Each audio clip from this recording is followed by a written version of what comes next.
우리 옆에 사람에게 한번 인사합시다. 사랑합니다. 축복합니다.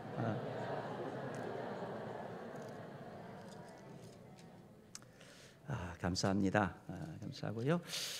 우리 지난주 암송구절 말씀이 있거든요. 지난주 암송구절 말씀 한번 하겠습니다. 시작.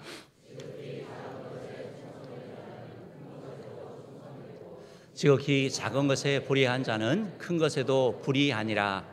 누가복음 16장 10절 말씀. 아멘. 이 말씀은 우리에게 되게 중요한 그런 인사이트를 주는데요. 이 충성하는 건 태도라는 걸 말하고 있는 거예요. 작은 것에 충성하는 태도를 가진 사람은 큰 것에도 충성을 하게 되고, 작은 것을 대충대충 하는 사람은 큰 것에도 결국 그것이 드러난다라는 것입니다. 말하기는 저와 여러분들이 작다라고 아장게 여기지 아니하고 나에게 주어진 일들, 또 좋은 습관을 가짐으로 말미암아 충성한 자에게 주시는 주의 은혜를 누리기를 주님으로 축복합니다. 이번 주 말씀 같이 보죠. 이번 주 말씀 봅시다. 그들은 내 목숨을 위하여 자기들의 목까지도 내놓았나니 나뿐 아니라 이방인의 모든 교회도 그들에게 감사하느니라. 로마서 16장 4절 말씀. 아멘. 이 말씀 가지고 오늘 한 주 이렇게 살아가면 참 좋겠습니다. 사랑하는 성도 여러분, 지난주가 우리가 맥주감사절로 지켰고 이제 하반기가 이렇게 시작이 되었습니다. 오늘 우리가 찬송가 27장을 했는데요. 우리가 1년에 주일이 52주가 있죠. 52주가 있습니다. 그래서 52를 2로 나누면 26이 되죠. 그러면 오늘 27이라는 것은 이제 상반기 딱 올해의 반을 마치고 이제 다시 이제 후반기에 첫 번째 주를 주님 앞에 드리고 있다라는 것입니다. 그래서 저는 맥주감사절을 통해서도 말씀드렸지만 저는 우리네 성도님들이 삶 가운데 정말 행복한 자 되기를 주님으로 축복합니다.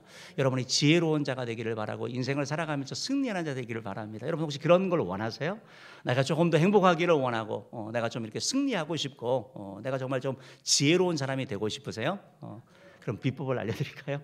성경은 아니지만 그 성경에 뭐 이렇게 뭐 성경에 이렇게 뭐 성경은 아니죠. 성경은 아닌데 유대인들이 탈무드가 있습니다. 탈무드에 보면 이게 오랫동안 내려오는 그런 지혜의 말씀이거든요. 그리고 경험된 내용들이기 때문에 상당히 공감할 수 있는 내용입니다. 탈무드에 보면 이런 말이 있는데요.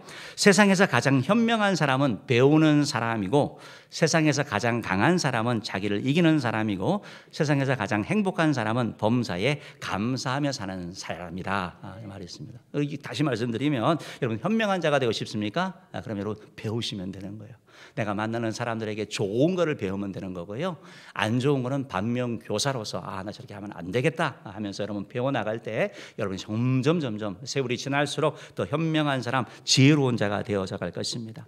여러분 강한 자가 누굽니까? 뭐 힘센 사람과 싸워서 이기는 사람이 강한 자가 아니고 사실은 제일 힘든 대상이 바로 내 자신이죠. 내 자신과 싸우는 거. 내 속에 있는 유혹과 싸우고 게으름과 싸우는 거. 그래서 아주 빼어난 운동선수들은 그런 얘기를 하죠. 당신의 경쟁 상대가 누굽니까? 라면 내 자신입니다 라고 얘기를 하는 거죠. 이게 바로 그 말이거든요. 우리도 하나님 앞에 헌신하는 데 있어서도 그렇고 가정생활도 그렇고 직장생활도 그렇고 모든 일에 하는 데 있어서 우리가 싸워야 되는 대상이 우리 자신이죠. 그래서 나를 이기는 자가 가장 강한 자가 된다.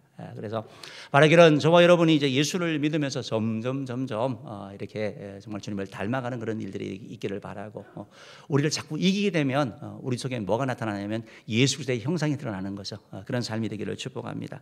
또한 행복한 사람은 범사에 감사하는 자다라고 했는데 여러분 행복한 사람이 뭐 돈이 많으면 행복할 것 같은데 그것도 오래 안 가는 것 같더라고요. 높은 지위도 마찬가지고 뭐 아파트 이렇게 막 사면 막 너무 좋아하는 것 같은데 오래 가지 않는 것 같아요. 조금 지나가지고는 이거 청소를 어떻게 할까 막 걱정을 하는 그런 분들도 있는 것 같아요. 그래서 그런 물질적인 것들이 우리를 행복하는 게 아니고 진정한 행복은 나에게 주어진 걸 향하여 감사하는 태도, 감사하는 마음이다. 여러분 한번 감사합시다. 하나님 감사합니다. 하나님 감사합니다. 하나님 감사합니다. 하나님 감사합니다. 하나님 감사합니다. 이게 감사하면 마음이 풀리는 것 같아요. 제가 아까 전에 예배를 이렇게 찬양을 하고 이렇게 준비를 하면서 우리 5층에 잠옷실에 있는 우리 아이를 봤거든요.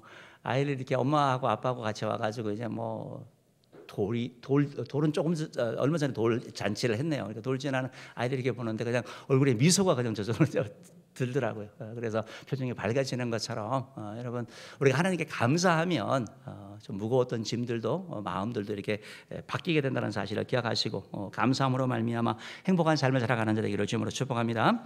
이제 오늘 여러분과 함께 다윗의 용사들이라는 제목으로 말씀을 좀 간략하게 이렇게 나누려고 합니다. 여러분, 다윗은 이스라엘의 2대 왕이고 가장 존경받는 그러한 왕이죠.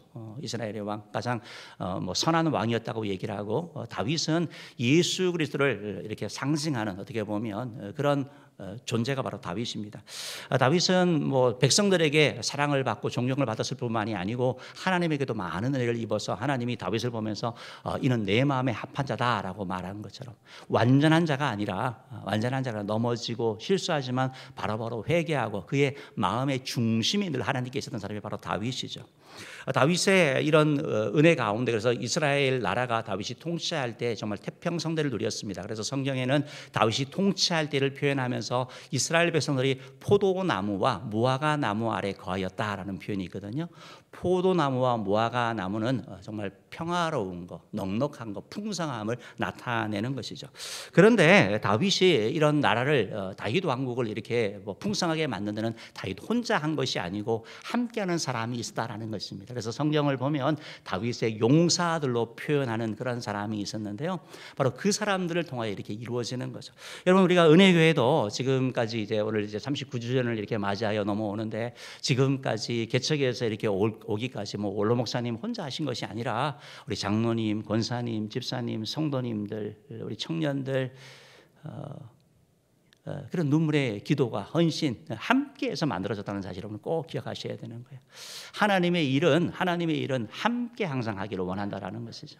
오늘 우리가 읽은 성경을 보면 바로 그 다윗의 용사들을 소개하면서 다윗에게는 30명의 귀한 용사들이 있는데, 그 용사들 가운데도 특별히 빼어난 3명의 용사가 있고, 또 그 다음에 두 번째가는 3명의 용사가 있다라고 말하고 있습니다. 오늘 우리가 여러분 성경을 이렇게 나중에 집에 가서 한번 읽어보시면, 우리가 이게 다 읽은 그런 내용이지만 읽어보시면 이 본문이 도대체 누구에 대한 얘기인가 생각을 할 수 있는데요. 잘 읽어보시면 오늘 저와 여러분이 읽은 이 본문의 말씀은 바로 다윗의 30용사 가운데 첫 번째, 제일 으뜸인 3명의 용사가 아니라 두 번째에 해당되는 세 용사에 대한 내용을 담고 있는 것입니다. 오늘 이 성경의 말씀을 통해서 이렇게 보면 첫 번째의 3명의 용사들은 아주 능력이 있는, 어떻게 보면 빼어나다라고 하려는 그러한 사람이라고 한다면, 두 번째 세 용사의 모습은 오늘 다윗과 있었던 그런 얘기를 소개하면서 이들은 바로 충성된 사람이다라고 얘기를 하고 있습니다. 여러분, 능력이라는 것은 어떻게 보면 타고나는 경우들이 대부분이죠.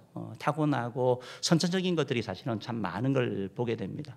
그러나 충성하는 것, 이건 태도라고 말씀드렸듯이 능력이 조금 부족하더라도 충성하는 사람도 하나님이 사용하시고, 그래서 어떻게 보면 능력이 아니라 자신의 그러한 노력과 애씀을 통하여 이 일을 이루는 것이기 때문에 이것이 더 귀하지 않나 생각을 해봅니다. 어쨌든 오늘 이 본문 말씀을 같이 조금 더 나누기를 원하는데요. 오늘 이 본문 말씀을 이렇게 보면 당시에 이 이스라엘과 블레셋이 대치하고 있었던 그런 상황인 것을 알 수 있습니다.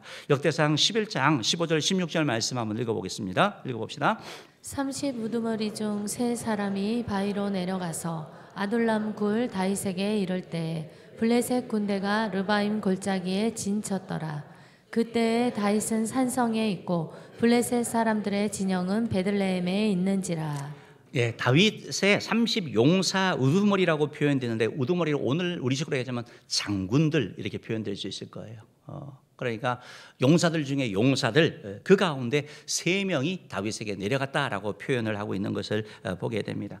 그러니까 지금 이 30명의 용사 가운데 3명의 용사들이 바로 아둘람 동굴에 있는 다윗에게 이렇게 갔고, 이때 블레셋 사람들은 르바임 골짜기에 진을 치고 있었다라고 말하고 있습니다. 르바임 골짜기는 예루살렘 남서쪽에 있는 그러한 것이고, 그 이름의 의미는 거인들의 골짜기, 이런 의미를 담고 있는 그런 곳입니다. 바로 이런 곳에 르바임 골짜기에 바로 이 진을 치고 있는 것을 이렇게 보게 되고요. 그리고 다윗은 산성에 있었고, 또한 이 블레셋 수비대가 바로 주둔했던 곳이 바로 베들레헴인 것을 소개하고 있습니다. 좀 PPT를 보면 아마 조금 더 이렇게 나을 건데요. 지명을 이렇게 보시면 아둘람이라는 곳에, 저 지역에 이제 동굴이 있는 곳에 이제 다윗 일행이 있었던 것을 보게 되는 거고요. 그리고 위에 보면 베들레헴이라고 나오죠. 그러니까 베들레헴 쪽에 이제 수비대가 있었던 것을 보게 되고, 르바임 골짜기에 약간 선으로 되어 있는 녹색으로 된 부분 보이시죠? 그래서 저것이 바로 르바임 골짜기인데 저곳에서 지금 대치를 하고 있는 이런 상황들. 그리고 그 블레셋의 일부가 이제 베들레헴에도 수비대를 가지고 있고 아둘람에서 이렇게 서로 대치하고 있는 이런 상황인 것을 보게 되는 거죠. 이러한 것을 이렇게 보면 다음 PPT를 좀 보여주시면 조금 더 나은데, 그러니까 골짜기라는 거예요, 이스라엘이. 자꾸 우리는 성경의 지도를 보고 성경의 내용을 보면서 평지 생각을 하거든요.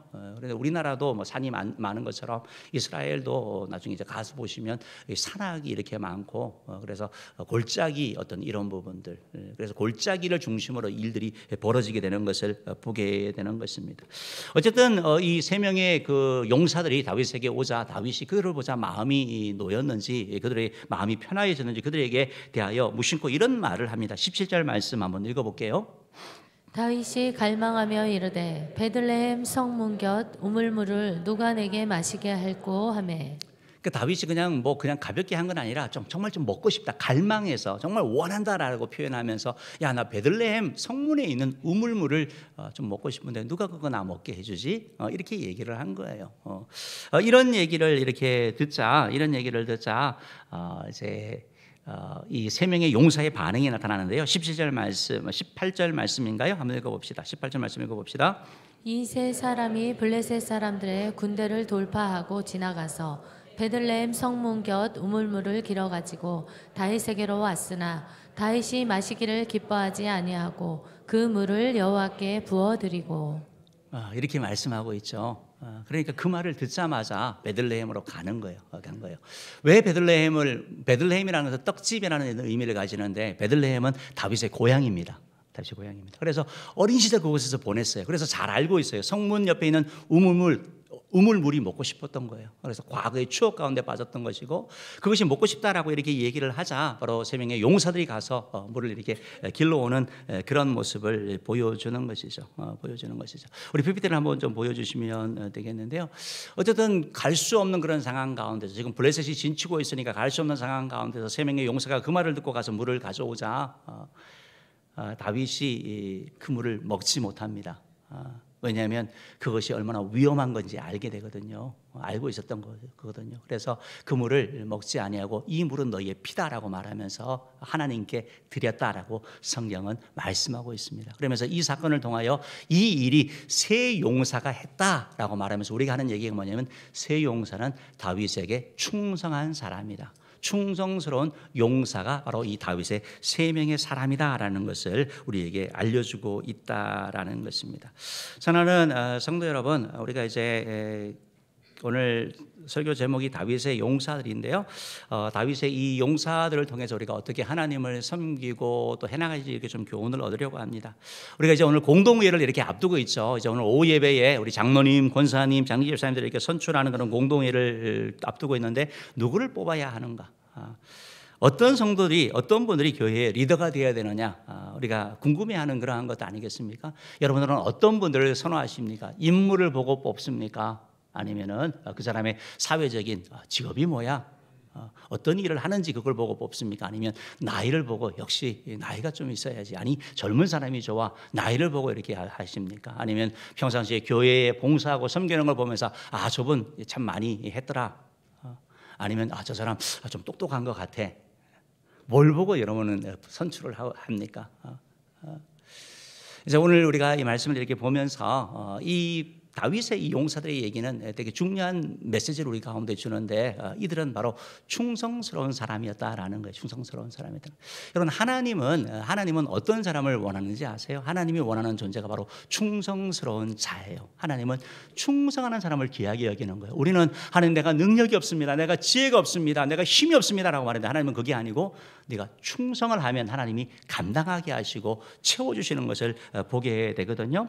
디모데후서 2장 2절 말씀을 한번 읽어볼게요. 한번 읽어봅시다. 시작. 또 내가 많은 증인 앞에서 내게 들은 바를 충성된 사람들에게 부탁하라. 그들이 또 다른 사람들을 가르칠 수 있으리라. 누구에게 부탁하래요? 충성된 사람을 찾으라는 거예요. 충성된 사람들. 잘생기고 멋있고 뭐 똑똑하고 이게 아니고 사회적인 위치가 아니라 충성된 사람을 선택해서 그들에게 이 일을 맡겨라라고 성경이 우리에게 말씀하고 있는 것을 보게 되는 것입니다. 왜 이렇게 충성하는 것을 귀하게 여기는 것입니까? 요한계시록 3장 14절 말씀에 보면 우리 예수님께서 바로 충성되문이기 때문에 그러는 거예요. 라오디가 교회 사자에게 편지하라. 아멘이시오 충성되고 참된 증인이시오 하나님의 창조의 근본이신 이가 이르되, 바로 우리 예수님이 바로 아멘이시고 충성된 분이다라는 것입니다. 하나님께 충성된 분이었기 때문에 하나님이 맡긴 사명을 감당했죠. 충성되지 않으면 감당하지 못합니다. 하다가 흔들리는 것이 인간 아니겠습니까? 충성은 끝까지 가는 걸 얘기를 하는 거예요. 끝까지 가는 걸 얘기를 하는 거예요. 충성은 한결같은 걸 얘기를 하는 거예요. 믿을 수 있는 사람을 얘기를 하는 거예요.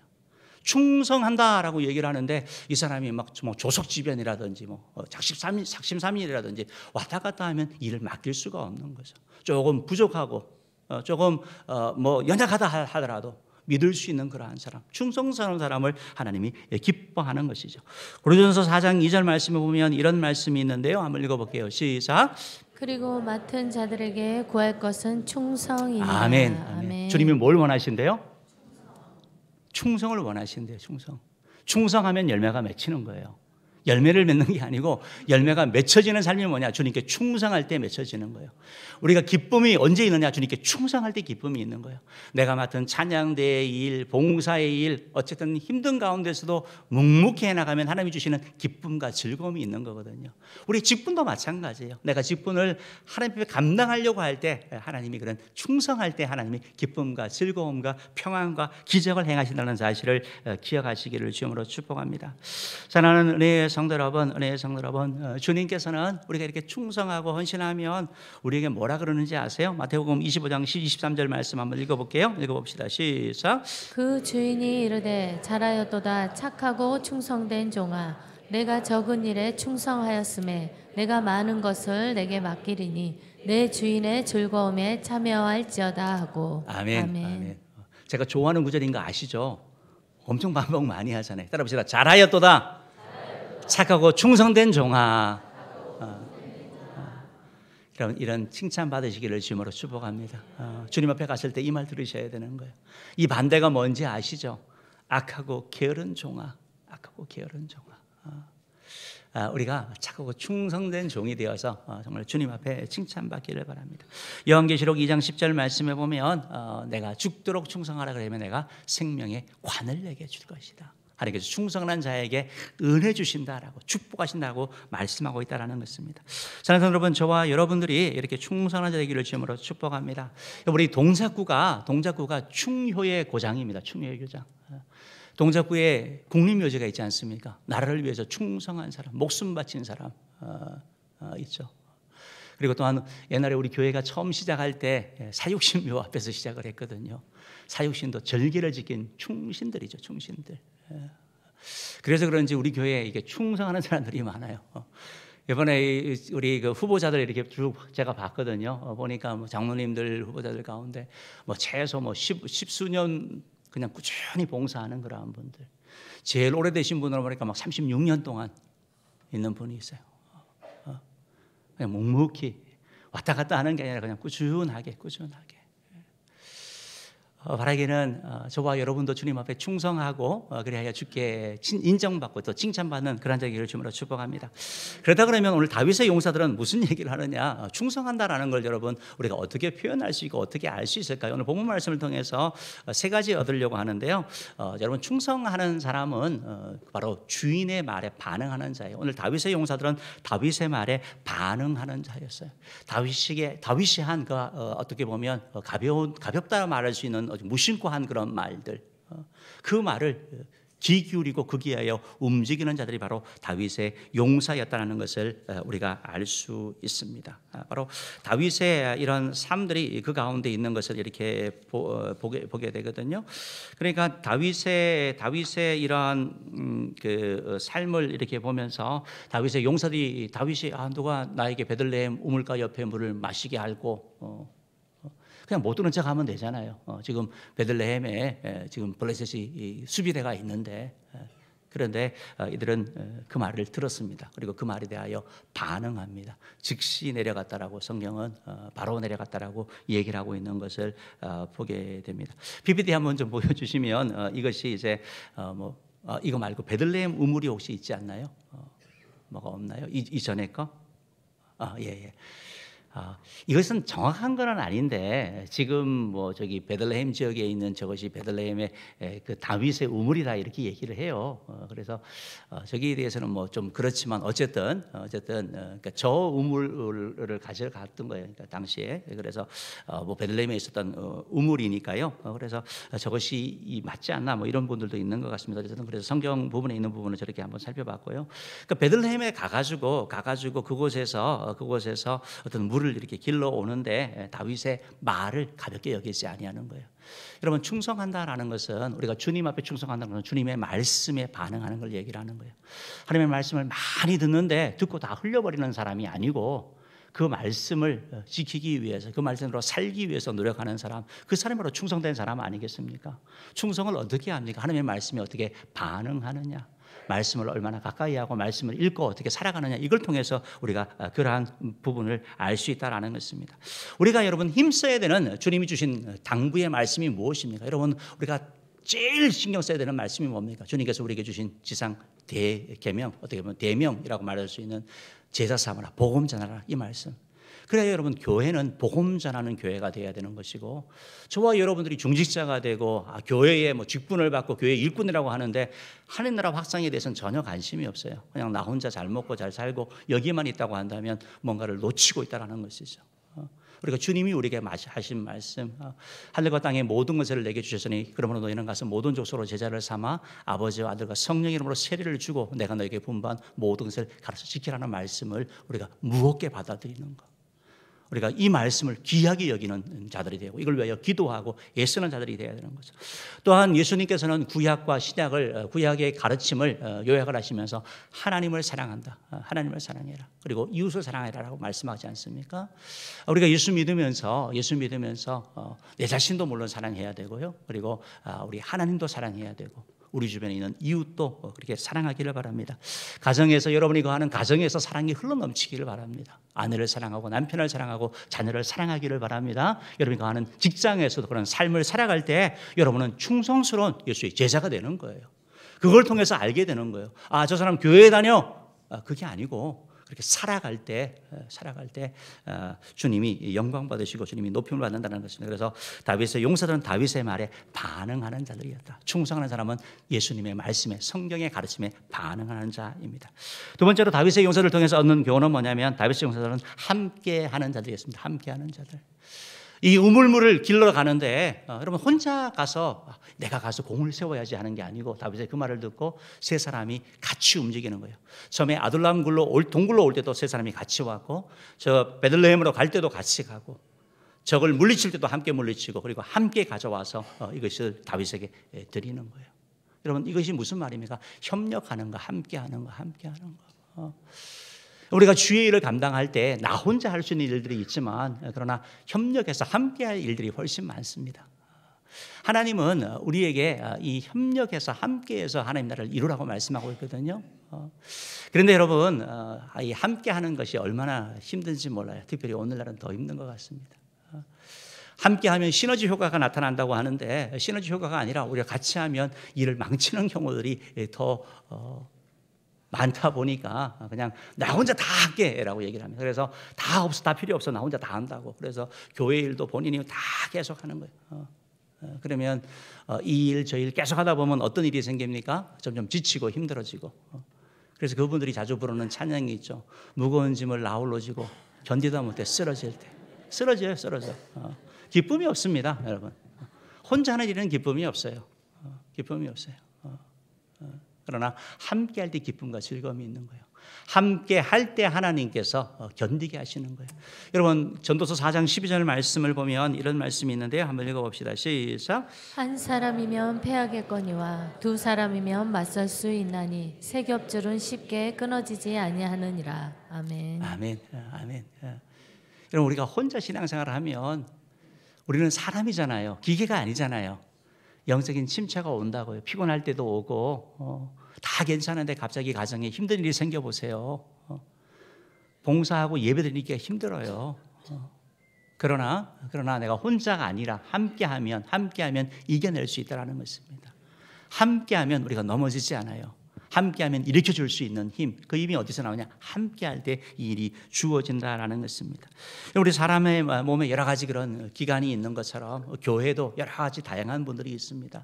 지방도 다르고 성격도 다르고 또 성별도 다르고 뭐 정치적인 성향도 다르고 뭐 나이도 다르고 다 다르죠. 다 다르죠.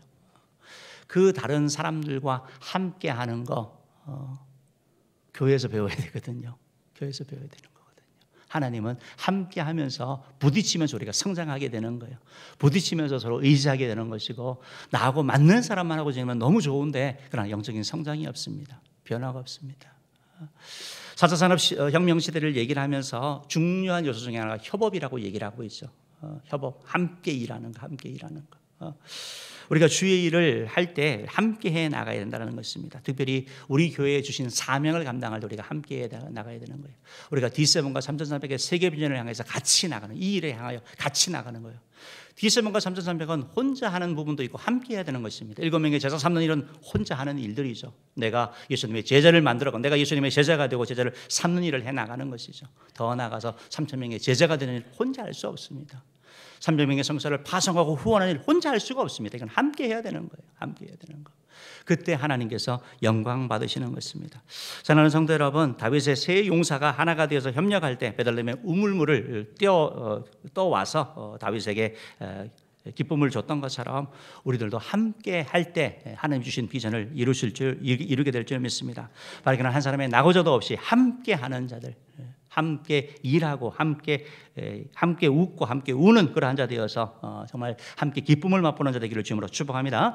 마지막 세 번째로 다윗의 용사들을 통해서 얻어있는 세 번째 교훈은 뭐냐면 여러분 이 충성은요 감동케 해요. 감동케 해요. 다윗의 용사들이 다윗을 감동케 했어요. 다윗을 감동케 했어요. 다윗이 사실은 물이 너무 먹고 싶은데 설마 물을 떠올까? 그죠? 그건 말이 안 되잖아요. 무슨 비밀 정보를 빼오는 것도 아니고 금덩이를 가져오는 것도 아니고, 그죠? 물이 없나요? 물이 있어요. 물 먹으면 돼. 근데 그 물이 먹고 싶었던 거예요. 누가 뭐 코카콜라 드시라 그러면 이게 뭐 펩시냐 뭐 따지더라고요. 그런 것처럼 물은 다 있는데 아무거나 먹으면 되는데 어쨌든 다윗은 그런 마음이었던 거예요. 그런데 그게 먹고 싶어서 그런 마음을 표현을 했더니 이 세 명의 용사가 간 거예요. 가서 다윗에게 이걸 다 가져오는 거죠. 다 가져오는 거죠. 여러분, 다윗의 용사들이 다윗이 감동된 이유가 뭐냐면 다윗을 향하여 얘기할 수 있죠. 야, 정말 물이 드시고 싶은가 봐요. 고향 생각 많이 나시죠? 나중에 이 전쟁 끝나고 나면 그때 제가 물을 갖다 떠드릴게요. 이렇게 말로 할 수 있잖아요. 위로할 수 있잖아요. 그런데 이들은 말로 그친 것이 아니라 행동하는 사람들. 작은 것이라고 할 수 있지만 실천하는 사람들이 바로 이 다윗의 용사들이고 이 사실들이 바로 감동으로 다가온 거죠. 야고보서 2장 26절 말씀에 보면 이런 말씀이 있는데요. 한번 읽어봅시다. 시작. 영혼 없는 몸이 죽은 것 같이 행함이 없는 믿음은 죽은 것이니라. 여러분, 충성은 말로 할 뿐만 아니라 행동이 따라야 되는 거예요. 말뿐만이 아니라 행동이 따르는 거. 그때 감동이 있는 거예요. 그때 감동이 있는 거예요. 여러분, 예수님께 드렸던 뭐 과부의 두 렙돈, 지난주도 말씀드렸지만 그것이 왜 감동이 됩니까? 보라니면 작은 것이지만 주님께 드렸잖아요. 여러분, 다윗이 감동한 게 뭔지 아세요? 물 때문에 감동한 거 아니에요. 세 용사의 사랑에 감동한 거죠. 세 용사의 마음을 받은 거죠.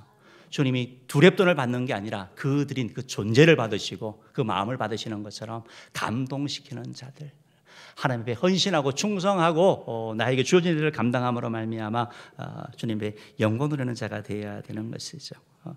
사랑하는 은혜의 성도 여러분, 바라기는 우리 은혜교회 성도님들이 다윗의 용사들처럼 정말 이런 분들이 많아지는 있기를 주님으로 축복합니다.